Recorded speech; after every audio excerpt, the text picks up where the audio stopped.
श्री गणेशाय नमः। बोलिए सियावर रामचंद्र जी की जय। रामायण मैया की जय। उस सुंदर पर्वत पर बहुत प्रकार के सब नए नए वृक्ष सदा पुष्प फलयुक्त हो गए और वहाँ बहुत तरह की मणियों की खानें प्रकट हो गईं। सारी नदियों में पवित्र जल बहता है और पक्षी पशु भ्रमर सभी सुखी रहते हैं। सब जीवों ने अपना स्वाभाविक वैर छोड़ दिया और पर्वत पर सभी परस्पर प्रेम करते रहे। पार्वती जी के घर आ जाने से पर्वत ऐसा शोभायमान हो रहा है जैसा राम भक्ति को पाकर भक्त शोभायमान होता है। उस पर्वतराज के घर नित्य नए नए मंगलोत्सव होते हैं जिसका ब्रह्मादि यश गाते हैं। जब नारद जी ने ये सब समाचार सुने तो वे कौतुकी से हिमाचल के घर पधारे। पर्वतराज ने उनका बड़ा आदर किया और चरण धोकर उनको उत्तम आसन दिया।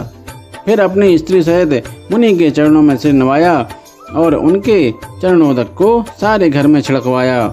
हिमाचल ने अपने सौभाग्य का बहुत बखान किया और पुत्री को बुलाकर मुनि के चरणों पर डाल दिया और कहा, हे मुनिवर, आप त्रिकालज्ञ हैं और सर्वज्ञ हैं, आपकी सर्वत्र पहुँच है, अतः आप हृदय में विचार कर कन्या के दोष गुण कहिए।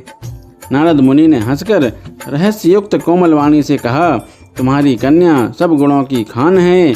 यह स्वभाव से ही सुंदर, सुशील और समझदार है। उमा, अंबिका और भवानी इसके नाम हैं। कन्या सब सुलक्षणों से संपन्न है। यह अपने पति को सदा प्यारी होगी। इसका सुहाग सदा अचल रहेगा और इससे इसके माता पिता यश पावेंगे। यह सारे जगत में पूज्य होगी और इसकी सेवा करने से कुछ भी दुर्लभ ना होगा। संसार में स्त्रियां इसका नाम स्मरण करके पतिव्रत रूपी तलवार की धार पर चढ़ जाएंगी। हे पर्वतराज, तुम्हारी कन्या सुलक्षणी है। अब इसमें जो दो चार अवगुण हैं उन्हें भी सुन लो। गुणहीन, मानहीन, माता पिता विहीन, उदासीन, संशयहीन, लापरवाह, योगी, जटाधारी, निष्काम हृदय, नंगा और अमंगल वेश वाला ऐसा पति इसको मिलेगा। इसके हाथ में ऐसी ही रेखा पड़ी है। नारद मुनि की वाणी सुनकर और उसको हृदय में सत्य जानकर पति पत्नी हिमवान और मैना को दुख हुआ और पार्वती जी प्रसन्न हुई। नारद जी ने भी इस रहस्य को नहीं जाना क्योंकि सबकी बाहरी दशा एक सी होने पर भी भीतरी समझ भिन्न भिन्न थी। सारी सखियां पार्वती, पर्वतराज, हिमवान और मैना सभी के शरीर पुलकित थे और सभी के नेत्रों में जल भरा था। देव ऋषि के वचन असत्य नहीं हो सकते, यह विचार कर पार्वती ने उन वचनों को हृदय में धारण कर लिया। उन्हें शिव जी के चरण कमलों में स्नेह उत्पन्न हो गया, परंतु मन में यह संदेह हुआ कि उनका मिलना कठिन है। अवसर ठीक न जानकर उमा ने अपने प्रेम को छिपा लिया और फिर वे सखी की गोद में जाकर बैठ गईं। देवऋषि की वाणी झूठी ना होगी, यह विचार कर हिमवान, मैना और सारी चतुर सखियां चिंता करने लगीं।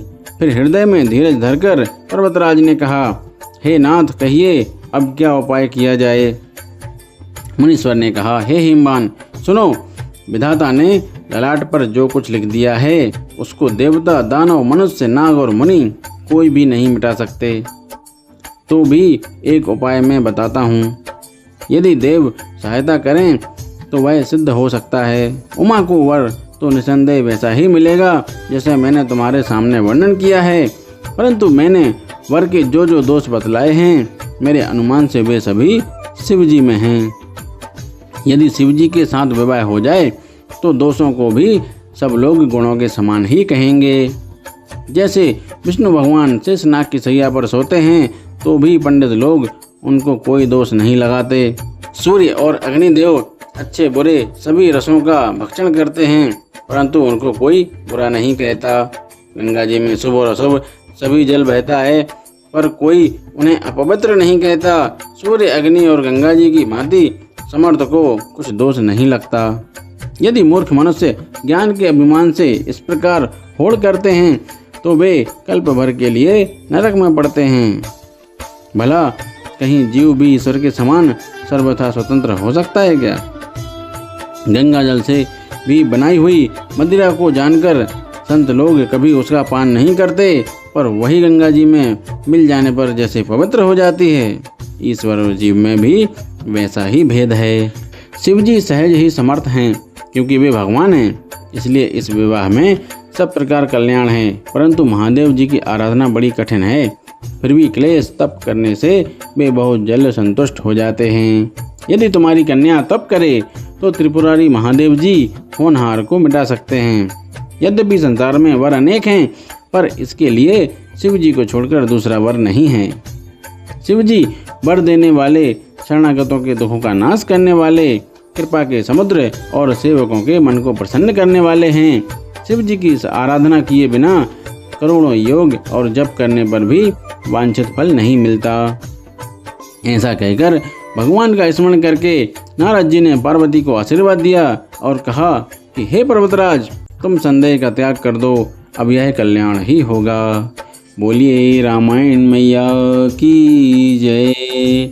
सियावर रामचंद्र जी की जय।